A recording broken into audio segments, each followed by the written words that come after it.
भगवान शिव अपने सिर पर चंद्रमा क्यों धारण करते हैं? कहा जाता है कि प्रजापति दक्ष ने अपनी सभी 27 बेटियों का विवाह चंद्रमा चंद्र से कर दिया था।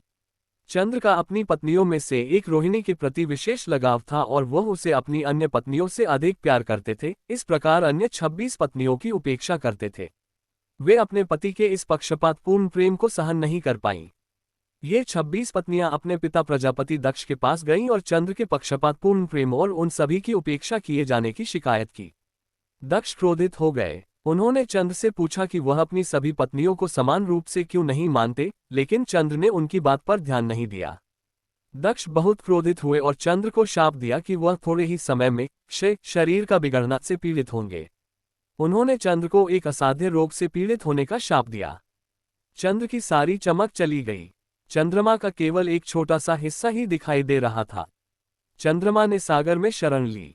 चंद्रमा की अनुपस्थिति में सभी जीव और प्रकृति पर बुरा असर पड़ा। सोमनाथ ज्योतिर्लिंग की कथा। प्रकृति का संतुलन बिगड़ गया और कई जीव जो चंद्रमा पर निर्भर थे बुरी तरह से पीड़ित हुए। दुख से पीड़ित चंद्रमा ने भगवान शिव के ज्योतिर्लिंग स्वरूप की पूजा की। चंद्रमा ने सबसे कठिन तपस्याओं में से एक महामृत्युंजय मंत्र का जाप किया।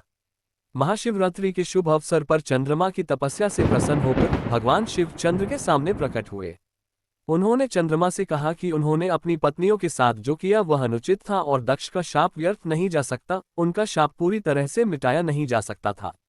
हालांकि भगवान शिव ने समस्या का हल निकाला। उन्होंने कहा कि चंद्रमा कृष्ण पक्ष के दौरान क्षीण होंगे और शुक्ल पक्ष के दौरान फिर से बढ़ेंगे।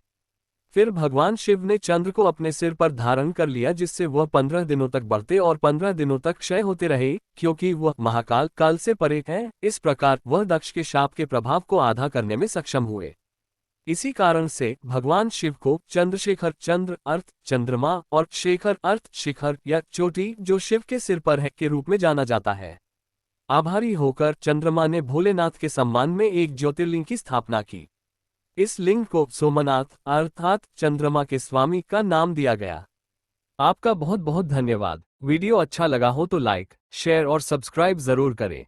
दोस्तों, ऐसे ही और ज्ञानवर्धक मनोरंजक वीडियो के लिए हमारे चैनल से जुड़े रहिए।